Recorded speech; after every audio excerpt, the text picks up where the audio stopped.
It's the three Kenyans here leading the way. A little bit of... Kenyan athletes are getting better and better, and their times are getting quicker. It'll be a Kenyan 1-2-3, but Tirop, 8:32.21. There are many female athletes who have a great life as a result of athletics.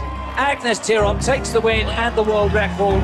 With all the success, there also is a dark side to it.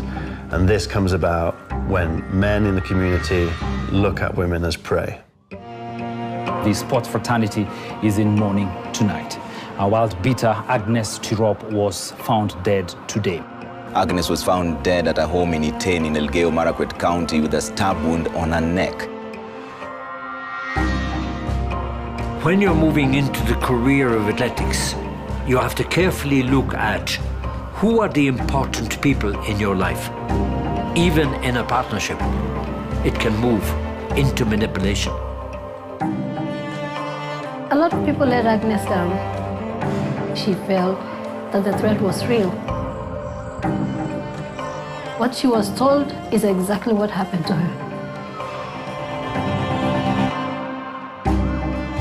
Through investigating the tragedy of Agnes's murder, it sort of took the lid off a much bigger problem. I didn't think it would be so systemic. I think that's probably the most shocking part of this whole thing.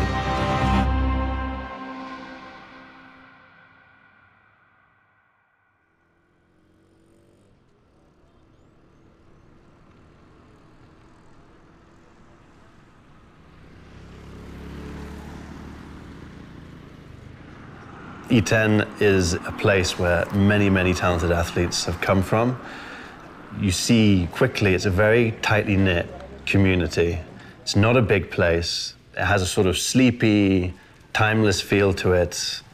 You have dozens of Olympic champions, both female and male, mostly long distance due to the high altitude. And so you get a sense that on the one hand, it's this incubator for some of Kenya's best talent, but at the same time you have this very traditional Kenyan village just going through its everyday life.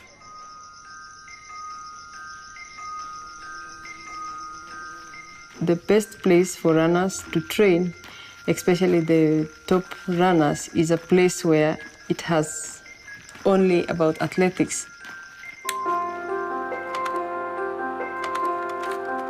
There's not much that has developed in Iten aside of producing champions, and it's conducive for elite runners because after training, there's nothing more you can do. You just have to sleep. There's nowhere you can go. If an athlete enters Iten, they'll try and get on a local group who goes out training. You have then local trainers and international agents and trainers who are in the town talent spotting. Muko ready? 25 kilometers. Songa kidogo mbele. 3, 2, 1, up.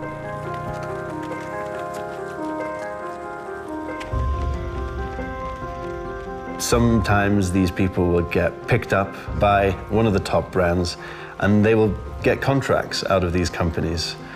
And from there, their future is sort of lined out ahead of them. They get given training regimes, sometimes running 20, 25, 30K a day, and they'll be entering races and they'll have targets to meet.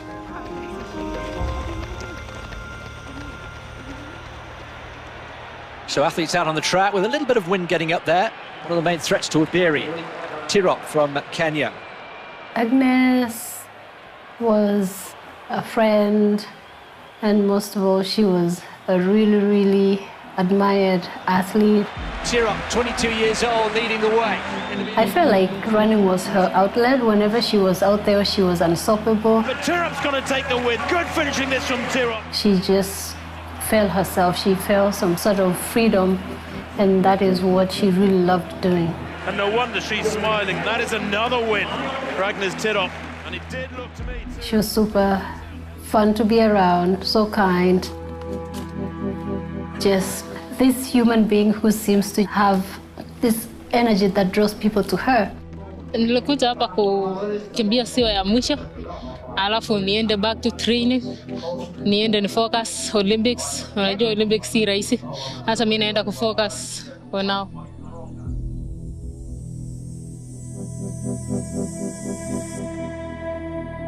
Agnes, huwa nakumbuka tukikuja shule. Shule yenye tulikuwa tungeenda ni 5 kilometers away from penye tulikuwa tukiishi.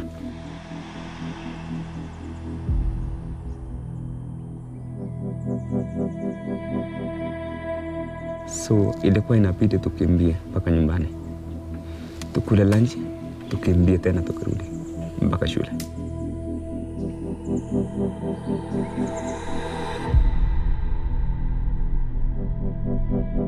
Hapo ndio tukagundua tuko na talent.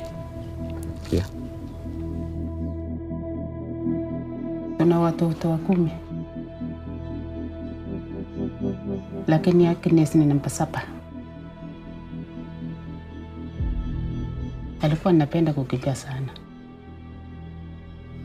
Na yeye alipenda kuongea na sisi tena. Na alipenda sisi tena. Agnes alikuwa mtoto mpole.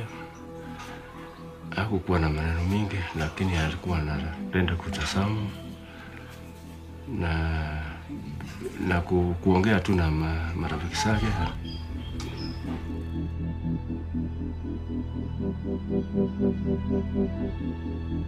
Ilikuwa mtoko, yeye akaanza kukimbia, kimbia tu mdogo. Lakini yeye alikuwa anashindana na watu wakubwa na alikuwa anashinda.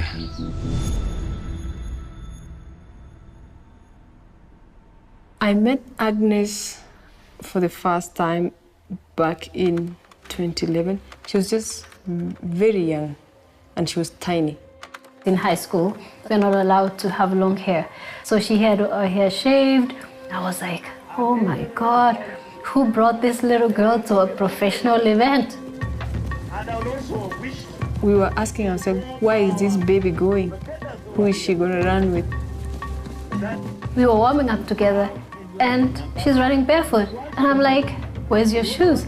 She's like, in the bag. She was running barefoot. She didn't even have spikes.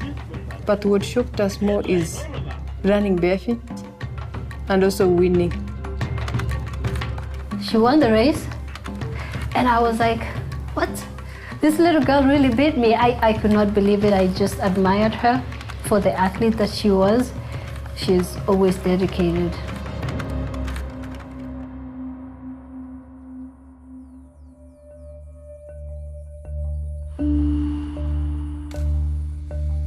Juu tulikuwa tukitrain naye. Akienda ku competition ndio nilikuwa na imani atashinda. Maisha ilikuwa ngumu zaidi. That's why tuliamua tukimbie ndio sasa tubadilishe maisha. Tubadilishe maisha.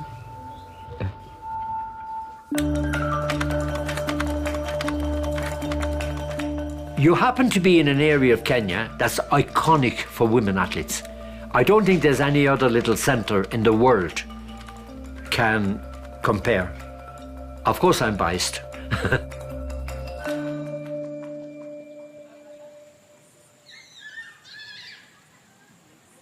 It's not easy.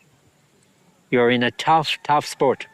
Now is the time to lay your foundation. We want you to learn about the sport. This is not just a training camp, this is a learning camp. I arrived first to Iten in 1976. Iten, of course, at that time was a very small centre, nothing like it is today. There was no electricity, running water, no telephone, but it was a place that had, I suppose, potential in a sense. I set up my first exclusive women's training group in 1989. So girls could gradually be mentored to see a career in sports, not just getting married and being housewives. women were coming into leadership roles. Women were becoming highly educated. It was a whole movement that was going on at the time. So I kind of tried athletics, hoping that it would keep pace with those changes that were happening in the wider world of women in Kenya, and maybe women in general. When you wear spike shoes, you have to get used to them. So you have to use them. Don't just keep them for competition. It will hurt your feet in places. So when we go to track on Friday, you should be trying your spikes. Athletics was seen as a way forward. It was a way of making money, it was a way of having a career, and in some cases it was a way of education and travel. Kenya women look up to the athletes as breaking barriers and showing a way forward for women.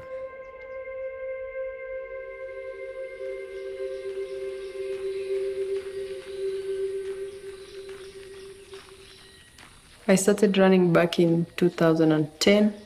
I wanted just to have a scholarship to travel and go to America. For me to board a plane was like the talk of the village. So I was so excited. When I got my first earning from a race was $500. I could not sleep. I could wake up the whole night checking if I still have it. I was so excited, and I did not know even what to do because it was too much for me. I have changed my life through running, and it doesn't matter where I came from, but I'm a different person.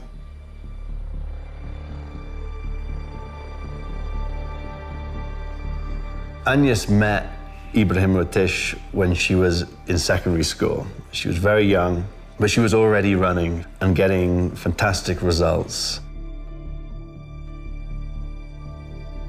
Ratish came from a poor family. He was one of many children, but he grew up in this community of runners, but without himself having any formal training, either as a runner or as a trainer. Ibrahim had spotted her talent and became interested in her and offered to be her coach. Agnes, being very young, accepted, and they sparked up a relationship. And I would also wish to inform our spectators who are here today.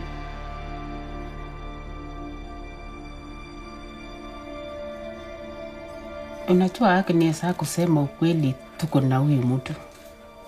Hakukuambia. Lakini mbeleni Agnes alipisha akasema huyu mtu ndio ni mtu ya nilitafuta kuendesea mimi kari. Nikiwa mdogo sana. Watu kujua wameshikana ikatorosha tu hata tukujua mahali walienda.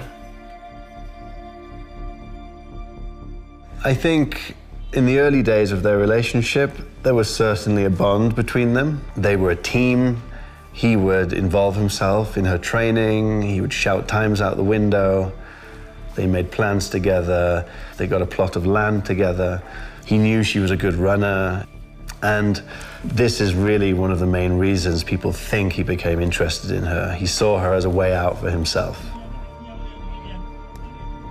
This guy saw an opportunity in a young girl who had talent, and he decided to isolate her from the family. That way he can take advantage of her as an innocent young girl.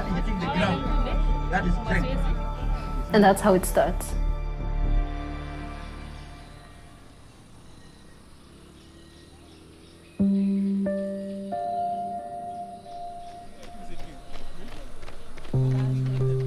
When I was reporting in E10, it became clear that a lot of the young women and future stars that are coming into the town, at this point, they just don't have the means to actually train and survive in a dignified way sometimes. So they can very often fall into the trap of depending on a man, in some cases a coach, who is providing them maybe with shoes, perhaps some shelter or some food, just the basic things that they need to really make it. Before they know it, if they do succeed, they're all of a sudden almost belonging to the man and unable to control their earnings and to basically take hold of their own life. Most coaches are not certified by the federations. Many of the female runners are being abused by their coaches, are being taken advantage of. First, because they are young. Second is because they don't know their rights. And coaches try to manipulate athletes by giving them maybe a pair of shoes or connecting them with agents. Remember, these girls are from really humble backgrounds. They have identified a young girl who has talent and can be a champion. They tell her, I'm going to provide you with these opportunities. You're going to have an agent and I'm going to coach you and you're going to be great. By that time, they've been intimidated, they've been coerced to do a lot of things. And at that point, these young girls can't say anything.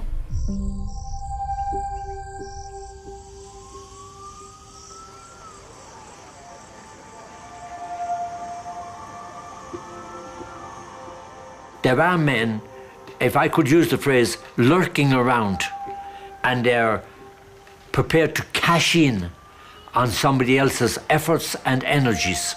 They're opportunists. They see this as a way of enhancing themselves, as a way of getting on in life themselves. As you become a successful person, you're an easy target.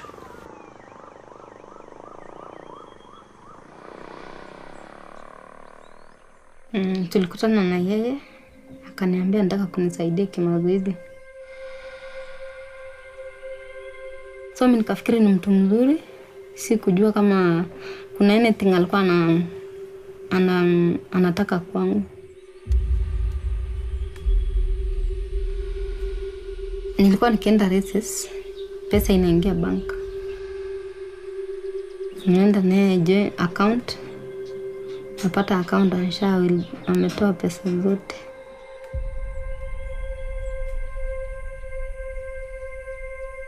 Alikuwa ananichapa sometimes.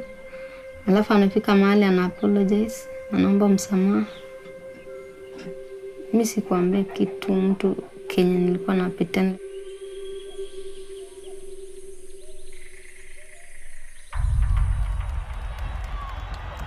Ringaroot in pursuit. Into the home straight, and Tirop, has she got another gear? She's opening up a bit of a In 2020, it became clear Agnes was really shooting up the rankings, doing very, very well. She was competing all over Europe, Asia. She'd been to the Olympics, and this coincided with when things in a relationship between Agnes and Ibrahim started going badly wrong.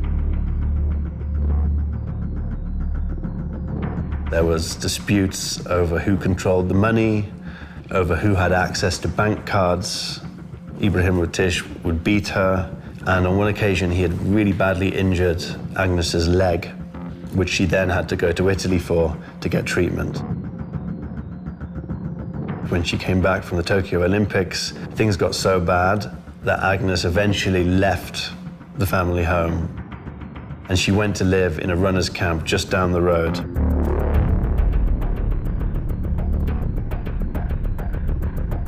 Akaniambia nimeamua niende nyumbani na niachane na hii jamaa. Huyu jamaa ana waste pesa yangu na yeye afanye chochote kwanza. To mean, huyu jamaa alikuwa na target ya kujua fiti ya Agnes. Hakuwa akitaka relationship.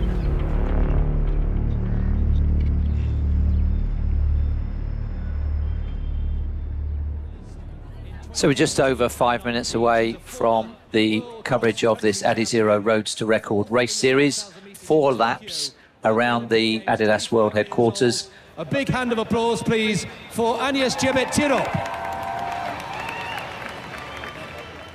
Agnes had a contract going with the global sports brand Adidas.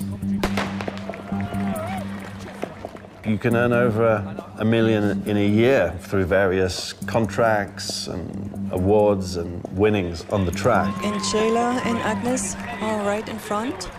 Adidas Roads to Records is the event that Adidas athletes go to the headquarters to run.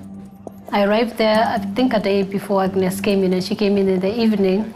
She was really, really happy. She had her earphones on, which was something I had never seen her with. She had her nails done, and she was looking really pretty. So I was just thinking, wow, she has come out of her shell. Now she's just being free. Agnes and Sheila doing a bit more than having a stroll, these two, because they're operating. We were in the stands with other friends watching her.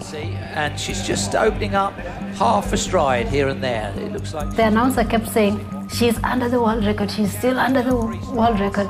Is Tirop going away? You can see her grimacing. We were like, oh my God, is she going to get it? And now everybody's just going crazy. The world record, which has stood for 19 years at 30.29, is going to be smashed. Agnes Tirop takes the win and the world record. Breaking the world record was just that moment that every athlete dreams of. She could not believe it. There it is, a new women's world record at 10K for Agnes Tibet. 30.01, the official time. When she crossed the line, she said, I promised you, and I have done it. She was just so happy. I thank Sheila, I thank my athletes, and I want to thank Adidas for making the good goals. Everyone was so happy. First, me personally, because I knew her in person. Second is because she was sponsored by Adidas. She had broken up with her husband, and I felt like she was a different woman. She had plaited her hair, and she could wear lipstick, she could wear makeup, you know. You could see the change in her, just knowing herself as a woman, just like discovering herself. It was really nice. You haven't just beaten it, you have smashed the world record. That is extraordinary. Yeah, I'm happy for being a world record holder. I'm so happy for it. 5 weeks later, she was killed.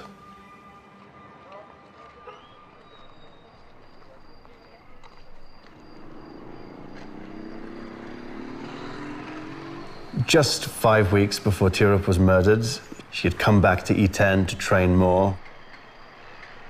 There is a huge push from Ibrahim Rutic to make contact with Agnes. Ibrahim sends a friend of his to the running camp where Agnes is staying to persuade her to come home and talk things out. And Agnes then, the following day, collects her belongings from the running camp and goes back to her family home with Ibrahim. But after they get there, tensions once again arise.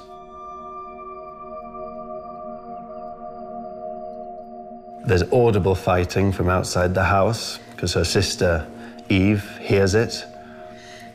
There's then a lull, and in the morning, Agnes is supposed to be training with her pacemaker. She doesn't turn up. She's never missed a training session. Her phone is off. They can't get through. By the afternoon, everyone's wondering where on earth is Agnes.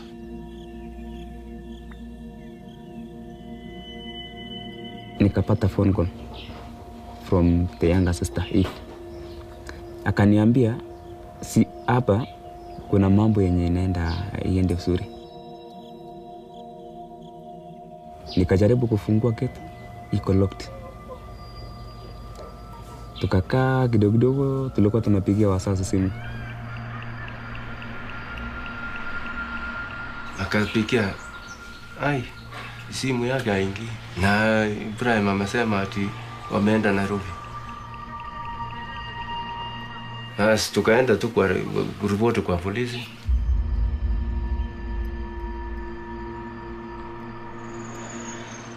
Ni kitu kama, ilikuwa kitu kama saa 2. Wakaambia, hey, saa hii imekuwa usiku, lakini muende mulale, alafu mkuje kesho yake.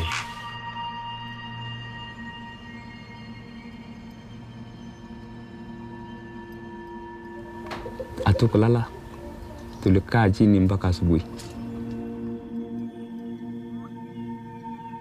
Kufika asubuhi, tukakuja na polisi, tukafungua gate.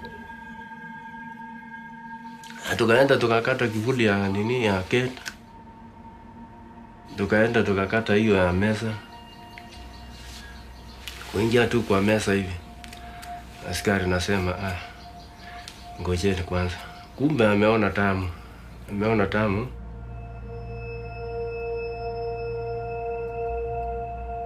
Bedroom ilikuwa locked.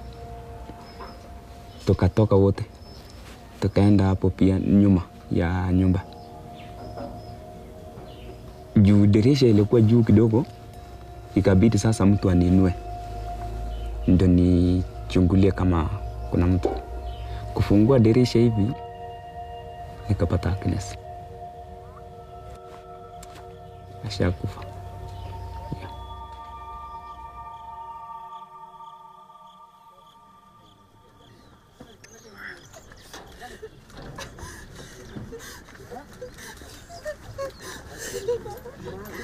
Lakini iko maneno ambayo ilitoka kwa jamii ya bwana yake Tirop,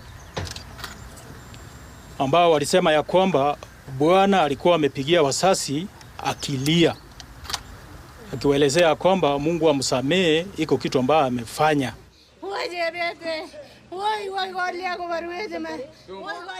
While all of this was happening, Ibrahim Rutish had taken a car and had driven towards Mombasa, which is the big city on Kenya's coast. He's in a state of, I think, shock, grief. He makes a call to his brother where he admits to what he's done.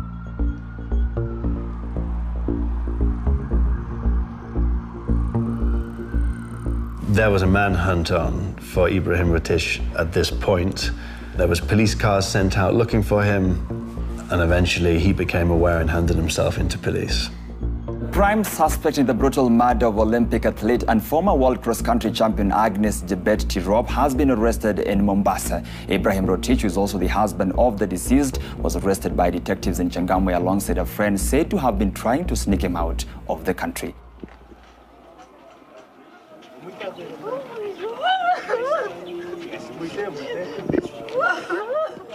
Everybody was feeling the same. It was a shock.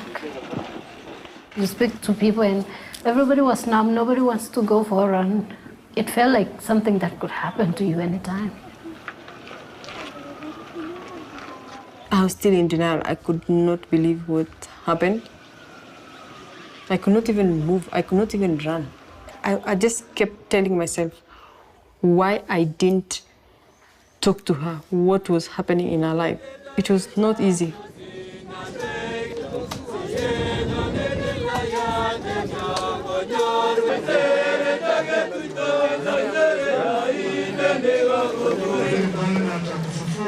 The day before her funeral, we went to her village. We did a church service, and I was just told to speak on behalf of athletes.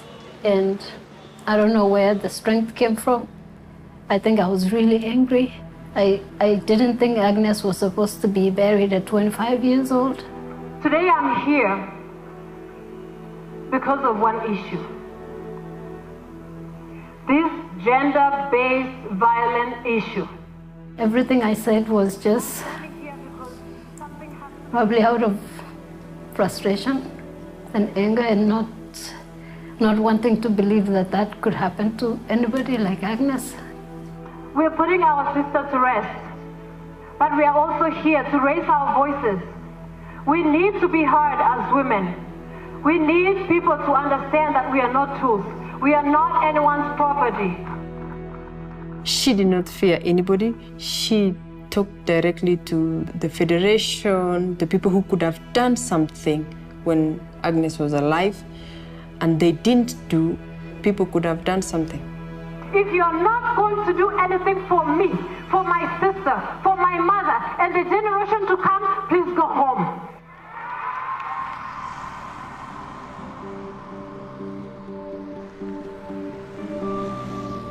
When it comes to gender-based violence in Kenya, I think there's a sense of it's happening in the family, keep it in the family.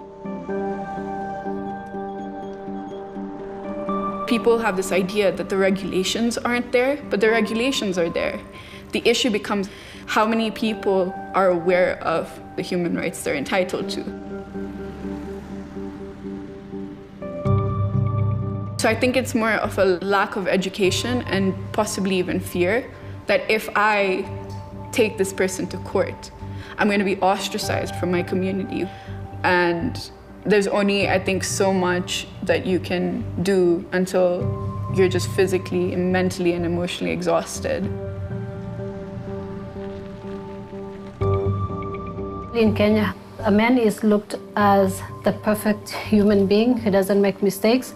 So whenever there is disagreements, there are fights in families, women are the ones who are being told to change the way they are doing things. The culture itself has allowed gender-based violence to be normalized.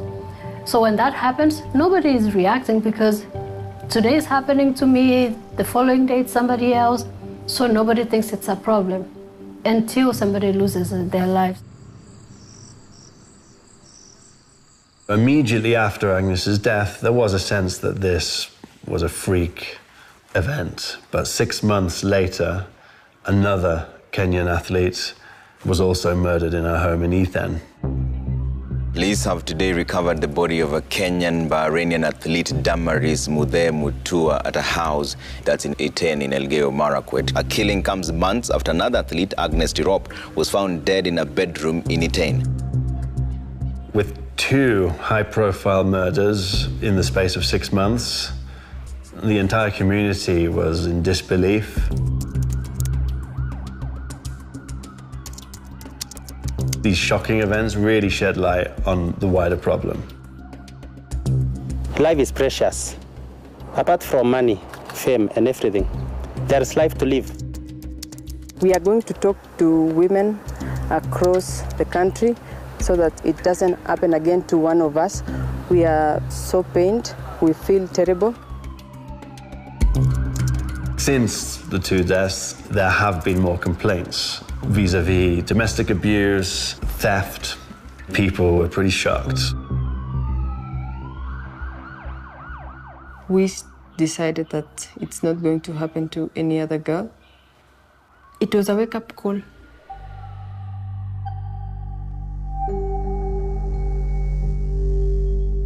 Huyu jamaa ananiambia sometimes, ananiambia hebu ujiangalie kwa kioo. Nafikiri uko smart sana.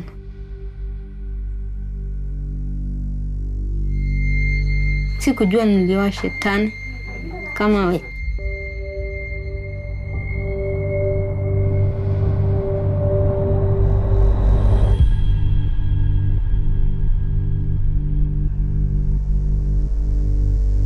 Sometimes ananiweka teke nina fly, naenda naanguka huko hivyo.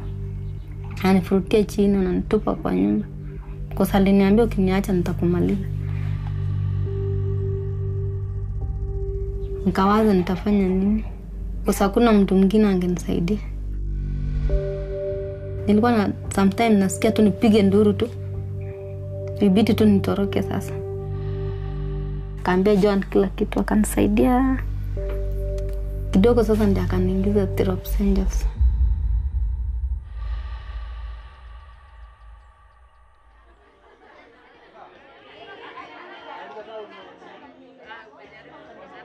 Hello. Kina mama oi. Kina mama hi. Together with the family of Agnes, me and my friends, we decided to form this NGO and we named it Tirop Angels to eradicate gender-based violence. My name is Joan Chelimo Meli. I am one of the founders of Tirop Angels. I am a long-distance runner and I'm so happy. Kwanza vile tumecheza hivi. Nimesikia magoti. We go to the villages, we educate, we go to athletic camps. We also visit schools And for us to change culture, we have to start with the young generation. Gender-based violence is about power and control. Tuseme, gender-based violence is about power and control. In the past, you would find most female athletes, their money was taken away by their husbands. Now things have changed because we are making all the agents to send the money to the athletes, and we encourage them to have their own bank accounts. They are working hard for their money. It's not that they are being given money for free. They run, they compete, and they get paid for what is rightfully theirs. Nimejaribu kuongelesha wasichana wengine. Nimemwambia wasichana, unajua hawa ni nyang'ao. Yenye nakuja kusema mimi nataka kuoa, lakini hakuna kuoa. Nataka tu pesa yako. Mkienda kazi ya kwenda kukimbia, mkimbie kwa nguvu zenyu na mkae kwa kwa heshima. Today, if one girl is being abused in Iten, they will call Tirop Angels. Years back, that would not happen, and that's why Agnes was murdered. We are just here to share and grow together and live a healthy life. Sawa sawa. Thank you so much. Adidas is working with Tirop's Angels, and I would hope that by them partnering with a foundation, they've recognized that there is an issue. In general, staff from Adidas headquarters, they don't often put their feet on the ground in E10. They're a little bit distanced from the whole thing. And so it's a little bit hard to know how much Adidas knew about the situation that their athlete was in.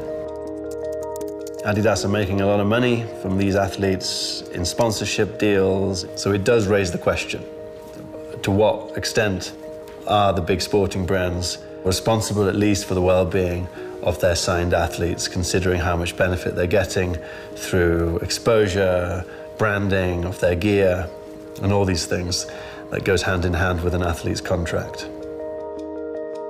For them, they might feel like I have no obligation to this person. It's a product. It's someone to push a product. That's it. It's a face, it's a name. Without really recognizing at the end of the day, this is a person that will be affected. Of course, they can argue that if they're not being informed of it, how could they possibly know?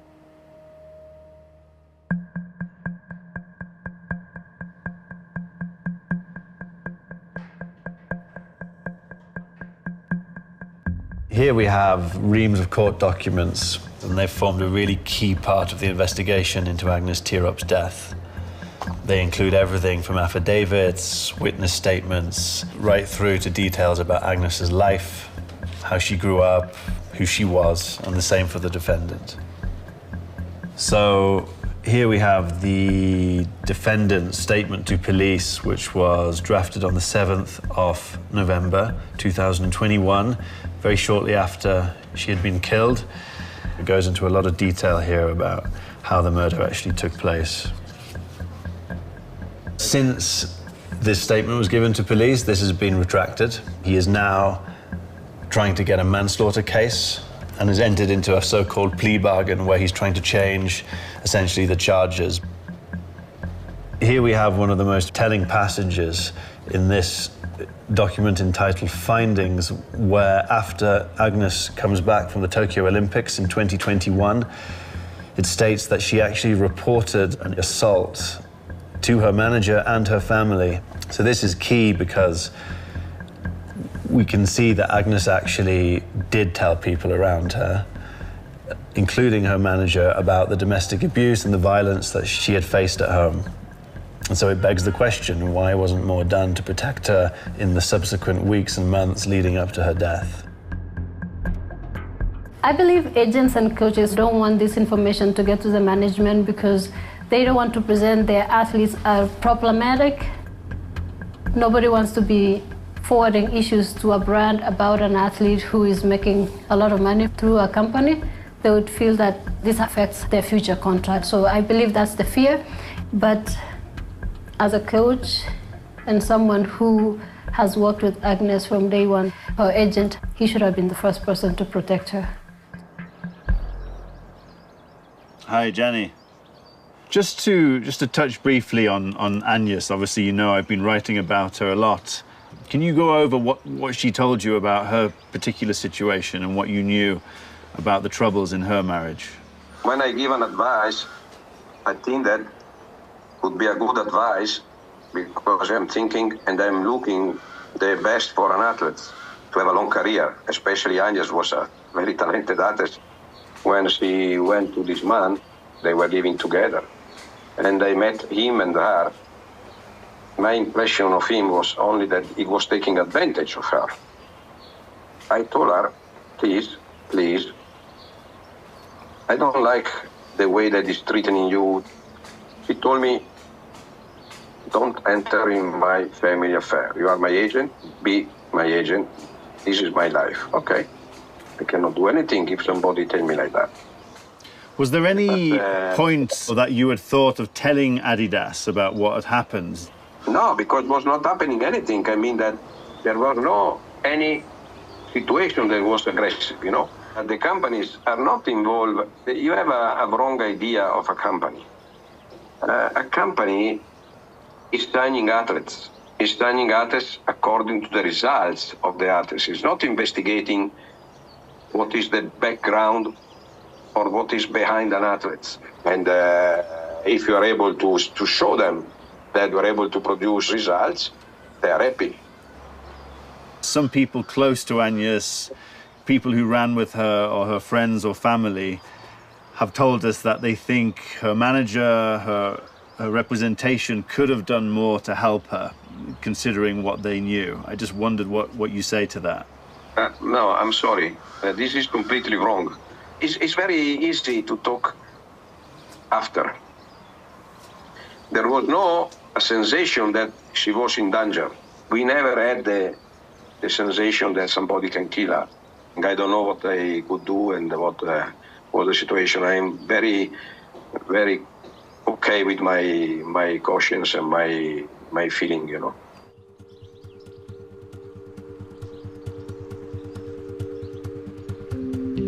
I begin with criminal case number 65 of 2021, Ibrahim Kipyemoe Rotich alias Mando.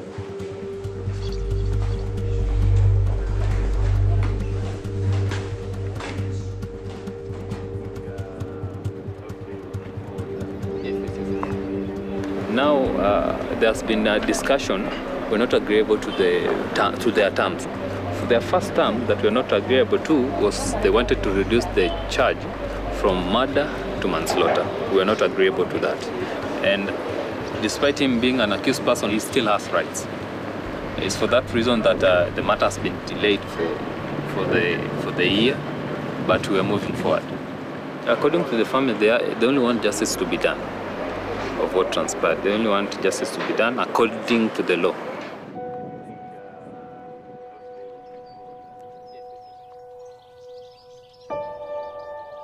Hiyo kesi iharakishwe, maana imemaliza karibu mwaka mbili sasa.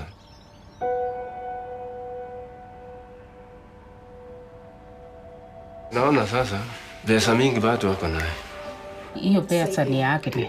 Pesa yenye natumia sasa ni hiyo ya marehemu. Yenye hiyo pesa yenye naangaisha sisi ni hiyo pesa.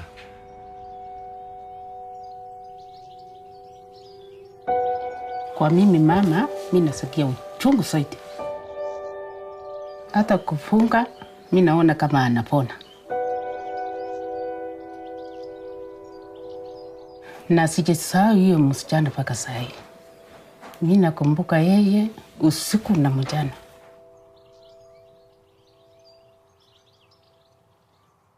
I believe a lot of women, especially athletes in Kenya, are suffering in silence. I would really love for women to realize that it doesn't matter what you're going through now. What you went through in the past, you can still share with somebody, and that changes a lot.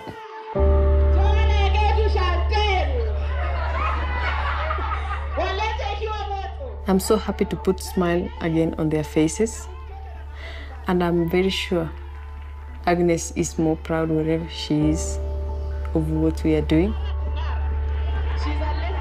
These women, we keep reminding them that they are strong women and they will make it. So we are so proud of them. We are so proud of ourselves. We are going to change more lives.